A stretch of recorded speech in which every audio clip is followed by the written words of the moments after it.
هوش مصنوعی فوق‌العاده برای تولید پاورپوینت. سلام دوستان، وقتتون بخیر. قبل اینکه آموزش شروع کنیم این پست حتما سیو کنید، چون مو به موی این آموزش رو باید اجرا کنید تا یک پاورپوینت عالی داشته باشید. وارد سایت اسلایدز AI بشید. آدرسش رو تو کپشن براتون میذارم. بعدش اینستال اسلایدز AI رو کلیک کنید. بعد وارد همچین صفحه‌ای میشید. حتما اینستال رو بزنید.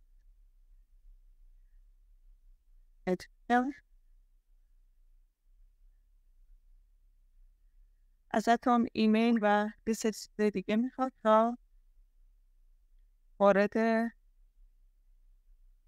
در واقع تو گوگلتون سرچ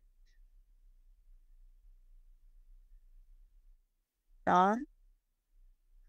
خب الان که نصب شد رو گوگل، میاید یک صفحه خالی باز میکنید و می نویسید slides.new.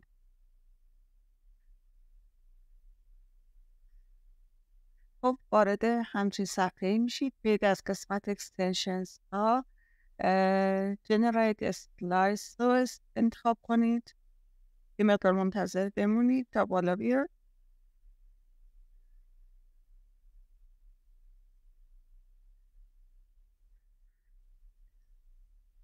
خب بعد اینجا بیاید یک توضیح مختصر بین 350 تا 2500 کلمه در مورد چیزی که میخواید اسلاید درست کنید بدید.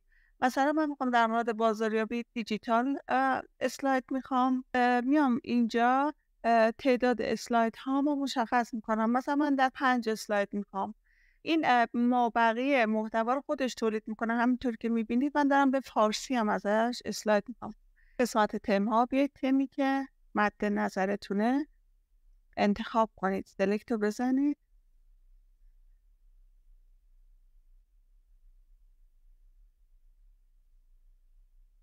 خب برگردید و ببینید که اینجا در واقع عنوان مشخص کنید. من عنوانم این هستش که مثلا بازاریابی دیجیتال. اینجا میزنم و کرییت اسلایدز رو کلیک. منتظر میمونیم تا برامون اسلاید هایی که میخواید رو اسلاید که میخوایم رو درست.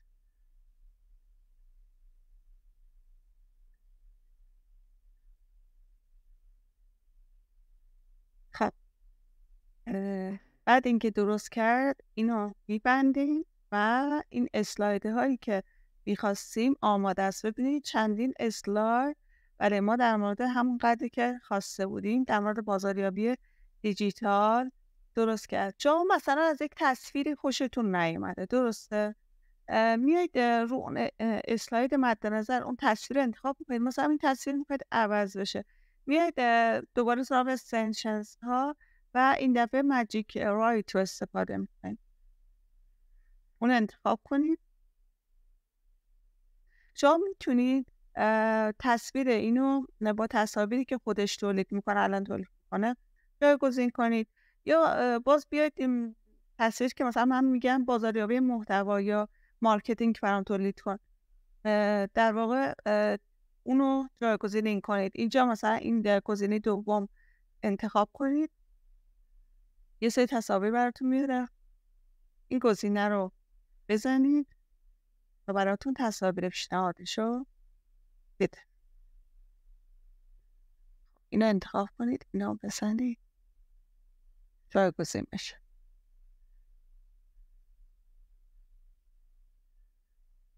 خب این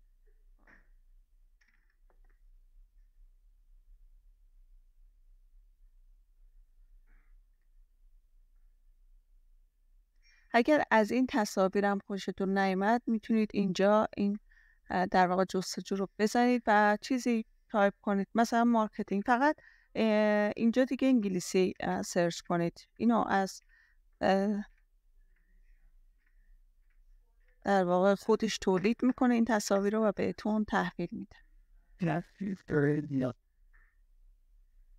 خب مثلا یک سری تصاویر فرضی تولید شد، من مثلا اینو انتخاب میکنم. این چون در حالت انتخابه، هر کدوم از اینها رو بزنید جایگزین و عکس میشه.